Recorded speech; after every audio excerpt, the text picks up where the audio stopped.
శాస్త్రం ప్రకారం చెప్పాలంటే సృష్టి ప్రకారం ఏ ప్రాంత ప్రజలు తినదగిన ఆహారాన్ని భగవంతుడు ఆ ప్రాంతంలో సృష్టిస్తాడు. స్పష్టంగా యోగ వాసిష్టంలో ఉంది విషయం. యద్యదృశ్యం శుద్ధ చిత్కం తజ్జీవో భవతి స్వతః యో యో నామ యథా గ్రీష్మే కల్పస్వేదాత్ భవేత్ క్రిమిః. ఒక నల్లి పుడుతోంది. నల్లి ఎక్కడి నుంచి పుడుతుందని చెమటలోంచి పుడుతోంది. పుట్టిన నల్లి నుంచి మళ్ళీ కొన్ని నల్లులు పుడితే పుట్టచ్చు. కానీ మంచం మీద పుట్టే మొదటి నల్లి మనిషి చెమటలోంచి పుడుతుంది. మనకు ఉద్భిజములు, స్వేదజములు, అండజములు ఉన్నాయి కదండి. అందులో స్వేదజం చెమట నుంచి పుట్టే జీవి నల్లి చెమట నుంచి పుడుతోంది. అది మనిషి చెమట నుంచి పుట్టిందండి. మనిషి రక్తాన్ని ఆహారంగా తీసుకుంటుంది. అంటే ఎక్కడ జీవి పుట్టిందో అక్కడ దానికి ఆహారం పెట్టేశాడు దేవుడు.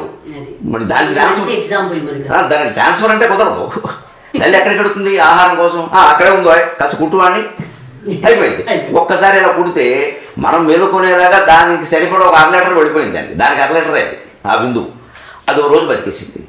ఎంత చిత్రమైన లేదు ఇది. అలాగే యద్యదృశ్యం శుద్ధ చిత్కం తజ్జీవో భవతి స్వతః. అలాగే ఆవు పేడ వేసిందండి. ఏదైనా పశువు పేడ వేసింది. 1 గంట 2 గంటల తర్వాత చూడండి మీరు అందులోంచి పురుగులు పుడుతున్నాయి. ఎక్కడి నుంచి పుట్టాయి? పేడలోంచి పుట్టాయి లేదా? అవి అవే తింటున్నాయి.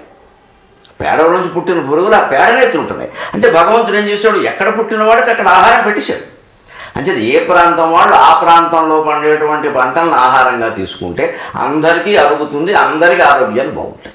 ఇతర ప్రాంతాలు అన్నీ తినచ్చు, రకరకాలు తినచ్చు. కానీ అవి మధ్యాహ్నం పూట స్నాక్స్ అను అప్పుడప్పుడు పండగలకను చేసుకోవాలి తప్ప నిత్యాహార విధానాన్ని మార్చకూడదు.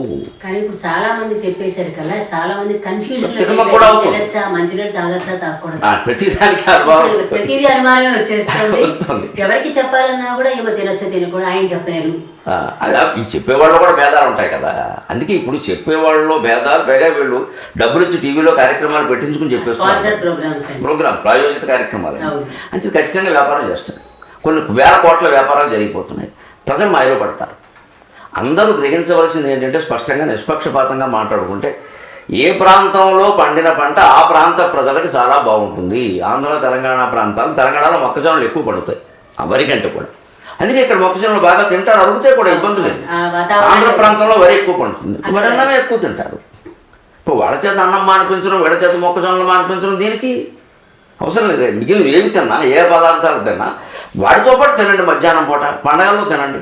అలాగా సరైన ఆహారాన్ని పైగా ఆ ప్రాంతం నది అండి. ఆ పంట ఎలా పండింది ఆ నది ద్వారా పండింది. ఆ నది నీళ్ళు మీరు తాగారు, ఆ నది నుంచి పండిన పంటను తిన్నారు. సరిగ్గా మీ శరీరం ఆ నదికి అనుకూలంగా తయారైంది. అందుకే మనకి అశుభం అనుకోకపోతే ఒక మాట, అస్థిన మధ్యన సరిగ్గా ఆ నదిలోనే చేయమంటారు. మన వాడు అంతా ఇప్పుడు కాశీ కొడుతున్నారు, అవసరం లేదు, వెళ్ళకూడదు. ఏ నది నీళ్లు తాగి బతికిన మనిషి చనిపోతాడో ఆయన అస్థుల్ని ఆ నదిలోనే నిమజ్జనం చేయాలి. ఆ నీళ్లు ఆయనకి పడడం వల్ల ఆ నది నీళ్లు తలుచుకుంటాడు. అస్తమానం మా ఇంట్లో నీళ్లు, మా గోదావరి నీళ్లు, మా కావేరి నీళ్లు, మా మంజీరా నీళ్లు అంటూ ఉంటాడు. అతన్ని అక్కడ కల్పించాం అనుకోండి, అతనికి ఉండే రుణానుబంధం అక్కడ తీరిపోతుంది. నన్ను తీసుకొచ్చి ఇక్కడే కలిపి, ఎందుకంటే మనకి లెక్క ప్రకారం పంచప్రాణాల్లో ఒక ప్రాణం అస్థికలను పట్టుకుని ఉంటుందండి. గరుడ పురాణంలో చెప్పినట్టుగా అస్థికలను పట్టుకుని ఉన్న ప్రాణం ఏమనుకుంటుంది?